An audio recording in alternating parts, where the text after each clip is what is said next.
proletariado, de la clase baja, se utiliza en beneficio principalmente del capital. Y entonces, aquello que es un trabajo y que es un trabajo que puede ser un trabajo digno, resulta que el mayor beneficio lo tiene el capital. Es decir, el capital se aprovecha de las horas de trabajo que el obrero está dando. Desde ahí es lo que se llama pues la plusvalía. Y entonces la plusvalía es que prácticamente el marxismo delata que los que se están enriqueciendo a costa de los obreros es el capital. Y entonces han convertido, de hecho, a los hombres mismos en mercancía. El hombre mismo es una mercancía, es un producto del trabajo, con lo cual se ha cosificado al ser humano. Entonces, esa mercancía es la que le da una riqueza inmensa, sobre todo al capital. ¿Vale? En esas relaciones, si os dais cuenta, pues con que tenga suficiente para seguir produciendo, ese es el objetivo del capitalista respecto al obrero. Lo que necesito que es darle de comer para que me siga produciendo. Entonces voy a darle, y entonces ahí, ¿qué ocurre? Pues que se reconoce no a la persona, sino la mano de obra de la persona. Y eso es lo que se valora. Y estas son lo que producen las relaciones capitalistas en el liberalismo más clásico, ¿vale?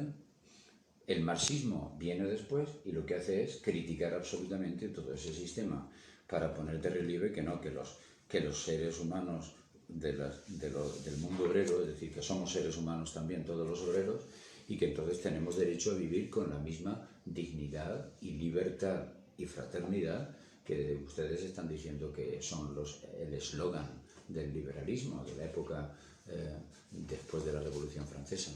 Y cuando eso se aplica al mundo obrero, tenemos ya un problema, porque cuando reivindiquen los obreros todos sus derechos, entonces van a chocar con los intereses de los capitalistas del mundo rico, ¿vale? En ese contexto es donde al final del siglo aparece la Rerum Novarum. ¿Para qué? Para tratar el tema de la cuestión obrera. ¿Por qué? Porque los obreros se están dando cuenta de que los obreros son explotados y superexplotados por las clases dominantes. Entonces la Iglesia tiene que pronunciarse ante eso, ¿vale? Y tiene que pronunciarse para ver pues, cuál es la condición digna del mundo obrero y cómo tienen que ser las relaciones entre los que tienen el capital y los que trabajan para la producción, que eso es lo que ocurre en la sociedad industrial, pero además potenciada por toda la maquinaria, por toda la tecnología, por todo el fenómeno de la industrialización. Entonces plantea como un problema social de una manera muy evidente, muy clara. Y esa es a la que intenta responder el Papa León XIII en esa encíclica, que es el comienzo de la doctrina social de la Iglesia sistematizada. Ahora ya las cosas no están siendo tan claras y ahora la Iglesia tiene que pronunciarse también. Y así es como lo dice al principio de la misma encíclica. Perdonad que me he alargado mucho, como no me cortáis, yo sigo hablando. No, padre, nos sirve de muchísimo para enriquecer y ampliar también nuestra información o cultura que tenemos en esto que es la historia, ¿no? Ahora también otro tema igual que estaba de manifiesto en la encíclica es el hecho de la propiedad privada, ¿no? Sí.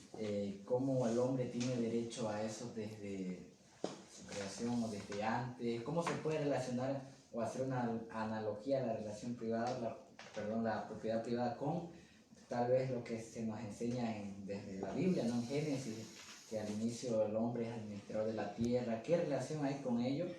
Porque también menciona el socialismo, que por medio de los gobiernos intentan apropiarse de las cosas, ¿no?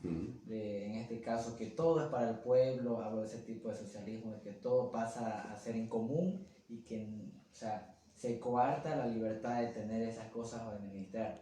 ¿Qué nos puede hablar acerca de eso, ¿no? Sí, pues que es un tema complejísimo y amplio y muy rico, muy interesante. Pero si queréis, podemos establecer lo que ha sido la línea maestra de la reflexión de la doctrina social de la Iglesia. La propiedad privada está permitida, es buena, o es el bien común el que criterio moral principal.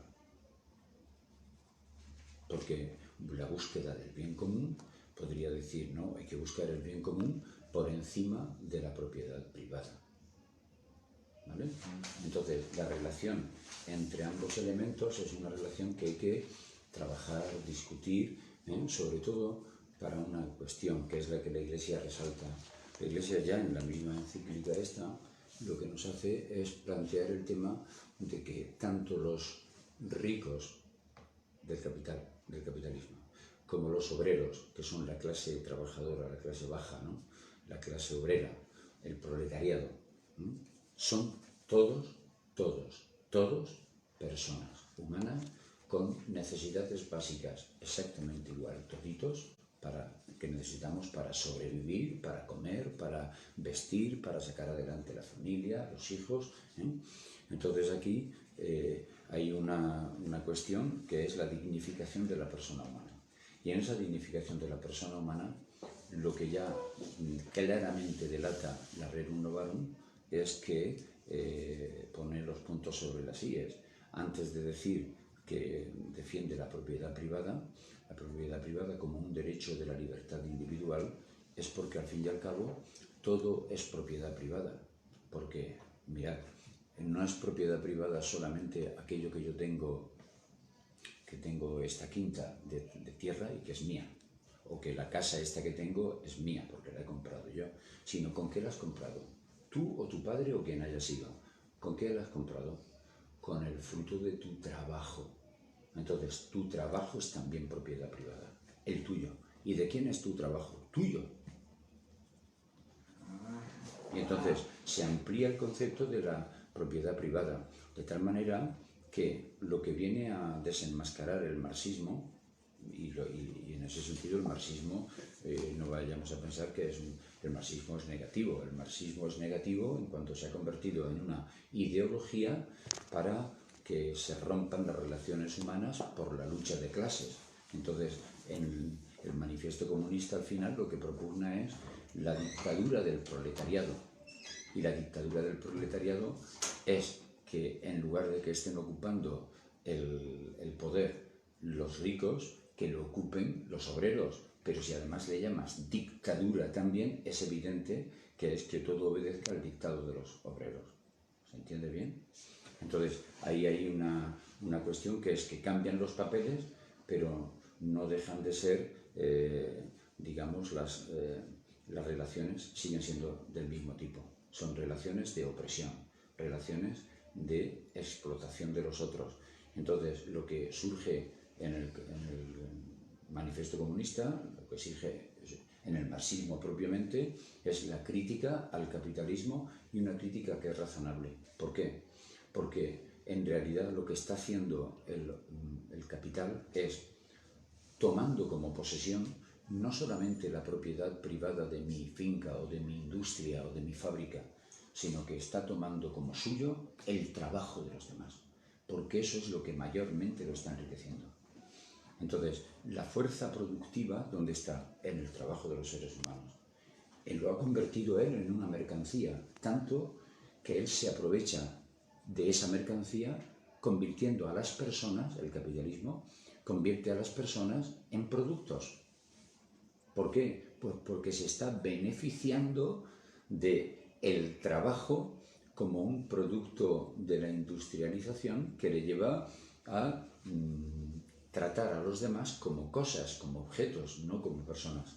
Como digo, el trabajador se convierte en una... En una mercancía más de las múltiples que él trata. Esto lo desenmascara muy bien el socialismo, mejor dicho, el marxismo, el análisis marxista de las relaciones sociales, políticas y económicas, ¿no? Entonces, eso es algo que, bueno, nos lleva a decir, vamos a ver, ¿la propiedad privada qué es? La propiedad privada es aquello que nosotros primero hemos recibido, y hemos recibido por nuestro trabajo o por una herencia, porque lo hemos heredado de nuestros padres, y en definitiva hay un factor importante en la propiedad privada que es el que disponga